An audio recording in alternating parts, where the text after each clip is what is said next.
बिस्मिल्लाहिर्रहमानिर्रहीम। अस्सलाम वालेकुम नाज़रीन, आप यूट्यूब चैनल देख रहे हैं। मैं इमरान खान हूँ। इस वक्त की जो सबसे बड़ी खबर है वो ये है कि नवाज शरीफ साहब का बेटा बरतानिया में बैंकरप्ट हो गया है, यानी दिवालिया करार दे दिया गया है। मामला क्या है मैं आपको बता देता हूँ, और ये खबर कैसे निकली आपको मैं ये भी बता देता हूँ। क्योंकि इस खबर को छुपाया जा रहा था, बिल्कुल वैसे ही छुपाया जा रहा था जैसे बरतानिया में मियाँ नवाज शरीफ साहब अपनी प्लेटलेस की रिपोर्टें छुपा रहे थे और वो नहीं चाहते थे किसी को पता चले कि उनके प्लेटलेस की इस वक्त क्या सूरत हाल है। वैसे ही वो इस मामले को भी छुपा रहे थे और इसको खुफिया रख रहे थे। नवाज शरीफ का बेटा हसन नवाज, उसके बारे में ये खबर है, और ख़बर ये है कि वो बरतानिया के अंदर दिवालिया हो गया और अब वहाँ पे वो कोई कारोबार नहीं कर सकता, बैंकों से पैसा नहीं ले सकता और वहाँ पे वो कोई नई कंपनी खड़ी नहीं कर सकता। ये प्रॉब्लम क्यों हुआ, ज़रा थोड़ा सा इसकी डिटेल में चले जाते हैं। जो तफसीलात मैंने हासिल की हैं उनके मुताबिक एक तो बरतानिया में एक गज़ट होता है, उसके अंदर वो नोटिफाई करते रहते हैं, चीज़ें अपडेट करते रहते हैं, जिससे पता चलता है कि वहाँ पे कंपनीज़ की क्या सूरत हाल है। पहले बरतानिया में एक कानून होता था कि अगर कोई कंपनी दिवालिया हो रही है तो सिर्फ वो कंपनी दिवालिया होती थी और उसी का मुकदमा होता था, उसी का नाम आता था। लेकिन अब ये बरतानिया में एक नई प्रैक्टिस है कि अब जो कंपनी है उसके साथ उसके मालिकान को या उसके जो डायरेक्टर्स हैं या जो मेन लोग हैं जो वो कंपनी बना रहे हैं, चला रहे हैं, उनको भी शामिल किया जाता है। तो यहाँ कुछ डॉक्यूमेंट्स आए और बरतानिया का जो सिस्टम है उसके अंदर इसको हाईलाइट किया गया और ये बताया गया। और ये खबर किसी सहाफ़ी ने नहीं निकाली, मैं आपको ये कंफर्म कर दूँ। एक तो मैं आपको ये बता दूँ कि बरतानिया में जितने सहाफ़ी हैं उन सबको शर्म आनी चाहिए, जो एवन फील्ड के बाहर मियाँ नवाज शरीफ साहब की चाकरी करते हैं, जो पाकिस्तान तहरीक इंसाफ के लोग या ओवरसीज़ पाकिस्तानी जो आम शहरी हैं वो भी जब एहतजाज करने के लिए आए तो उनके चेहरों के ऊपर कैमरे फिट कर देते हैं और उनके ऊपर दिन रात तनकीद करते हैं, उनके ऊपर दिन रात अटैक करते हैं। मैं उन सहाफ़ियों की बात कर रहा हूँ जिन्होंने नवाज शरीफ से कभी कोई सख्त सवाल नहीं किया।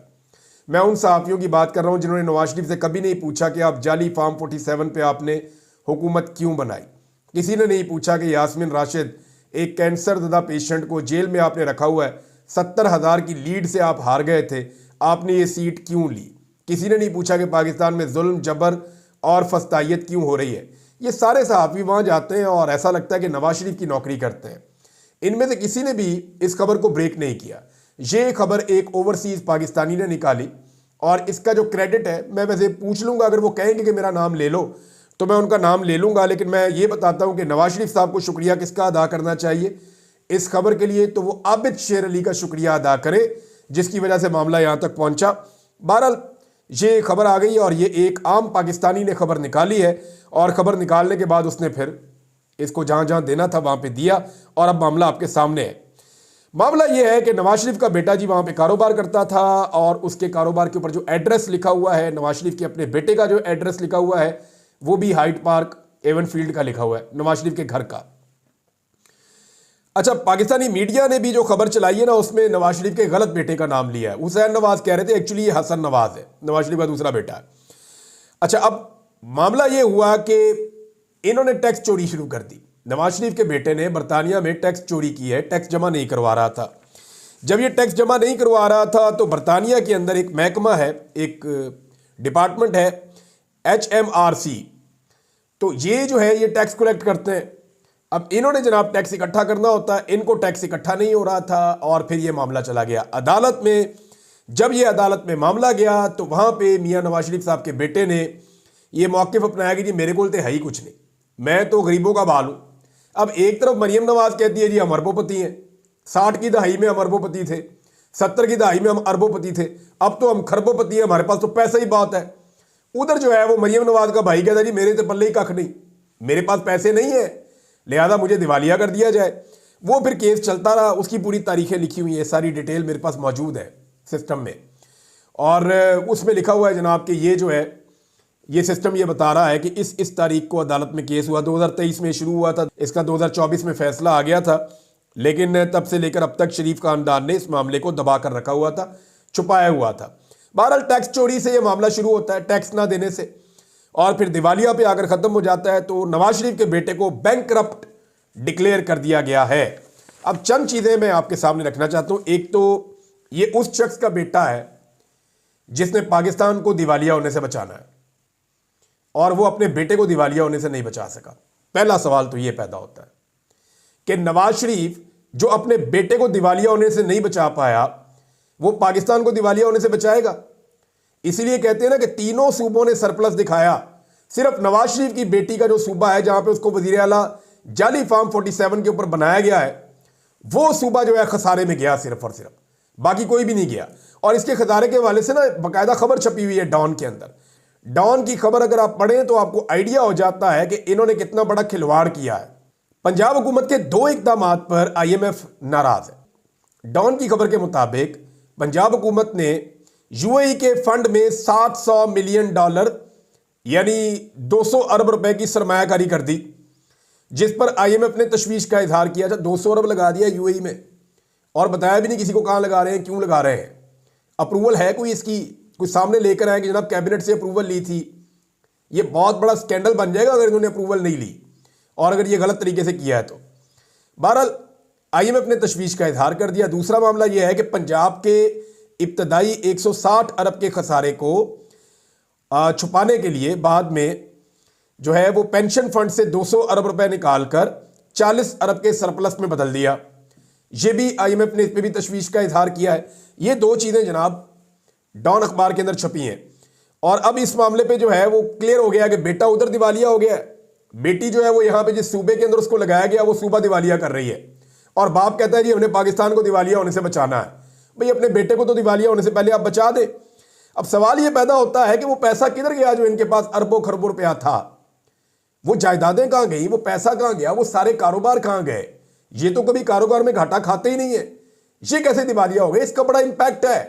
वो पूरी दुनिया के अंदर पाकिस्तान का मजाक बनेगा कि 3 दफा का वजीर आजम है, वो जिस शहर में रहता है वहां पे उसका बेटा जो है वो दिवालिया हो गया, और ये दिवालिया जो है ये पाकिस्तान का मजाक होगा, ये इनका इखलाकी दिवालियापन है। अभी आप ये देखें कि कोई भी शख्स जब दिवालिया हो रहा हो या उसने बैंकों का कर्जा देना हो या उसने टैक्स अदा करना हो, तो टैक्स चोरी ऐसा लगता है इनको बड़ा शौक है और इनको पुराना शौक है। अब ये पाकिस्तान में लोगों से टैक्स कैसे इकट्ठा करेंगे? इनका अपना बच्चा वहां पे टैक्स नहीं दे रहा, यानी आप बरतानिया में जहां पे आप रहते हैं, जो आपका मुल्क है, वहां पे आप टैक्स नहीं दे रहे, जहां पे आपके बच्चे शहरी हैं वहां पे आप टैक्स नहीं दे रहे, तो यहां आप पाकिस्तानियों को कहते हैं जनाब टैक्स जमा कराओ, खुद आप टैक्स चोरी करते हैं, यहां आप कहते हैं जनाब टैक्स जमा कराओ। अब इनका जो है ना कोई फ्रॉड है इसके पीछे, ऐसा लगता है कि ये पैसा इस मुल्क से भी इन्होंने कहीं और शिफ्ट कर दिया और अब बरतानिया में अपने आप को बैंकरप्ट जाहिर करके यहां पे कोई कारोबार आइंदा करने का ये इरादा नहीं रखते। नवाज शरीफ साहब को तो चाहिए था कि अपनी प्रॉपर्टी बेच के या अपने जो अरबों खरबों के असासे हैं उनमें से पैसे निकाल के वो अपने बेटे को देते कि जाओ बेटा अच्छे बच्चों की तरह टैक्स जमा करवाओ, तुम्हें तो अच्छा शहरी बनना है, तुम्हें तो अच्छा इंसान बनना है, हमारी इखलाकियात तो बुलंद होनी चाहिए, हमें तो हाई मॉरल ग्राउंड्स के ऊपर होना चाहिए। लेकिन नवाज शरीफ ने अपने बेटे को पैसे नहीं दिए टैक्स जमा करवाने के, उल्टा उसकी कंपनी जो है वो बैंकरप्ट करवा दी है, बल्कि वो खुद भी बैंकरप्ट हो गया है। कोई गया गुजरा बंदा भी हो ना, तो वो किसी ने बैंक के पैसे देने हो तो वो अपने रिश्तेदार मिलकर मदद कर देते हैं, लेकिन यहां किसी ने नहीं किया। तो जनाब पैसा दे के दिवालिया होने से भी नहीं बचाया और बिल्कुल वैसे ही छुपाया जैसे प्लेटलेस की तरह छुपाते हैं। और बरतानिया के सहाफ़ियों का मैंने आपको पहले बता दिया कि उनका इसके अंदर कोई रोल नहीं है, उन्होंने इसके अंदर किसी किस्म का कोई किरदार अदा नहीं किया, बल्कि जब ये खबर आ गई सोशल मीडिया पे तो फिर मजबूरन बेचारों ने सबने इस खबर को चलाया और वो भी अब ऐसा एक बयानिया बना रहे हैं कि किसी तरह इसको डाउन किया जाए। लेकिन अब ये डाउन होगा नहीं, नवाज शरीफ का बेटा दिवालिया हो चुका है और इसके पॉलिटिकल असरात आएंगे, क्योंकि ये पाकिस्तान को दिवालिया होने से नहीं बचा सकते अगर ये खुद अपना कारोबार दिवालिया करवा चुके हैं बरतानिया जैसे मुल्क में जहां लोग मुनाफा कमा रहे हैं। एक तो नाज़रीन आप ये ले लें। दूसरा देखें, एक मामला और उठा हुआ है और लोग उस पर बहुत गुस्से में। सोशल मीडिया के ऊपर सिर्फ पाकिस्तान में नहीं दुनिया की और जगहों पर भी एक कंपेन चल रही है कि सऊदी अरब के अंदर एक कॉन्सर्ट हुआ है और वो जो एक म्यूजिकल टाइप का प्रोग्राम है, कोई फैशन शो टाइप का है, उसके जो मनाजिर सोशल मीडिया पे आ रहे हैं वो सऊदी अरब को सूट नहीं करते। यानी उसके अंदर जिस तरह के लिबास में आलमी सतह की अदाकाराएँ और मॉडल्स जिस तरह वहाँ घूम रही हैं और जिस तरह का वो सब दिखाई दे रहा है, वो तो ऐसा लगता है कि यूरोप से भी आगे निकल गया काम सऊदी अरब में। ये प्रोग्राम वहाँ पे करवाया गया, लेकिन इसके ऊपर पाकिस्तान की इस्लामी नजरियाती कौंसल या पाकिस्तान के जो सरकारी मुल्ला हैं वो बिल्कुल खामोश हैं। बल्कि वहाँ पे एक लोगों का एतराज़ ये भी है कि लोग ये कह रहे हैं कि जो स्टेज के ऊपर एक बैकग्राउंड बनाई गई थी वो एक इलेक्ट्रिक डिवाइस के जरिए से कोई बनाई है उन्होंने, वो चंद लम्हों के लिए ऐसा लगता है जैसे खाना काबा का मॉडल है, नाउज़ुबिल्लाह। अब उसमें जो है वो ताहिर अशरफी साहब ने आकर स्टेटमेंट दिया कि नहीं जी नहीं, ऐसी कोई बात नहीं है। लेकिन मामला ये है कि अगर सऊदी अरब ने इसकी इंक्वायरी शुरू कर दी या सऊदी अरब ने इसके ऊपर कोई वजाहत जारी कर दी तो फिर ताहिर अशरफी साहब कहाँ पे जाएंगे? अब मेरा ताहिर अशरफी साहब से सवाल ये है कि आप यहाँ पाकिस्तान में इस्लाम के ठेकेदार बने हुए हैं, यहाँ पे आप कहते हैं कि फाशी नहीं होनी चाहिए, वीपीएन बंद कर दो, लोग फहश वेबसाइट्स देखते हैं। वहाँ सऊदी अरब के अंदर जो मुकद्दस तरीन मुकामात हैं, वहाँ की जो हुकूमत कर रही है, इसके ऊपर आपने कोई मौक़िफ़ नहीं दिया।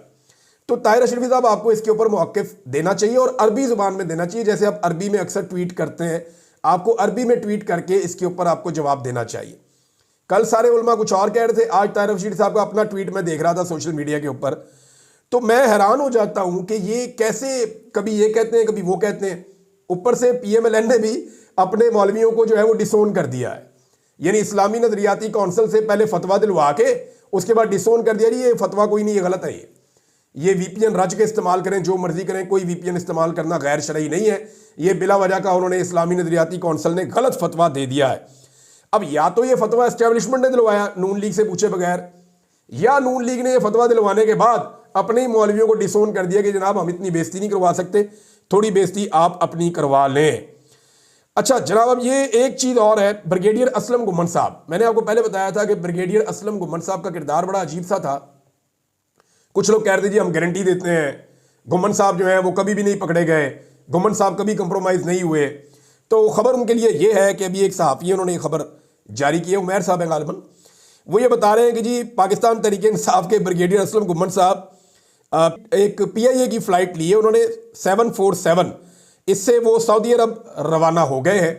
अब इस वक्त तो असलम गुम्मन साहब ने अपने हल्के में जाके कंपेन करनी थी, बंदे इकट्ठे करने थे, लोगों से बातचीत करनी थी और बंदे लेकर इस्लामाबाद की तरफ जाना था। लेकिन जब पाकिस्तान तहरीक इंसाफ मुख्तलिफ शहरों में निकल के इस वक्त कंपेन चला रही है, लाहौर में बड़ी ज़बरदस्त कंपेन चल रही है, पंजाब के कई शहरों में बड़ी शानदार कंपेन चल रही है, खैबर पख्तूनख्वा में कंपेन बहुत तेज़ हो गई है, कराची की सड़कों के ऊपर नौजवान निकल निकल कर पंफलेट बांट रहे हैं, लोगों को आगाही दे रहे हैं, इमरान खान साहब का पैगाम गली गली मोहल्ले मोहल्ले पहुंचाया जा रहा है। मैं ये जो मोमेंटम देख रहा हूँ और जिस टाइप का मोमेंटम देख रहा हूँ, मुझे ऐसा लगता है कि जो लोगों में 8 फरवरी को जज्बा था, ये उससे भी एक स्टेप आगे लोग गए हैं और बड़ी तेज़ी से इमरान खान साहब का पैगाम गलियों कूचों में मोहल्लों में चौराहों में हर जगह पे पहुंचाया जा रहा है और सब लोगों को गाइड किया जा रहा है कि ये आपके पास एक मौका है इस फस्तायत से जान छुड़ाने का, लिहाजा सारे लोग निकलें। अब ये जो एक सिचुएशन है, इस सिचुएशन से हुकूमत कैसे निपटेगी, क्योंकि लोग अगर बहुत बड़े पैमाने पे निकल आए और पूरे पाकिस्तान में निकल आए तो कोई भी हुकूमत किसी भी सूरत में कंट्रोल नहीं कर पाएगी। ना कोई हुकूमत इतनी ताकतवर है, ना किसी हुकूमत के पास इतनी सलाहियत है कि वो कंट्रोल कर सके। बहरहाल ब्रिगेडियर असलम गुम्मन साहब निकल गए पाकिस्तान से, उनको यहाँ रुक के अभी इस वक्त ये कार्रवाई का हिस्सा बनना चाहिए था। हो सकता है 2-3 दिन में वापस आ जाए, लेकिन ये 2-3 दिन उनको स्पेंड करने चाहिए थे अपने हल्के के अंदर अपने लोगों के साथ, ताकि वो लोगों को इकट्ठा करें।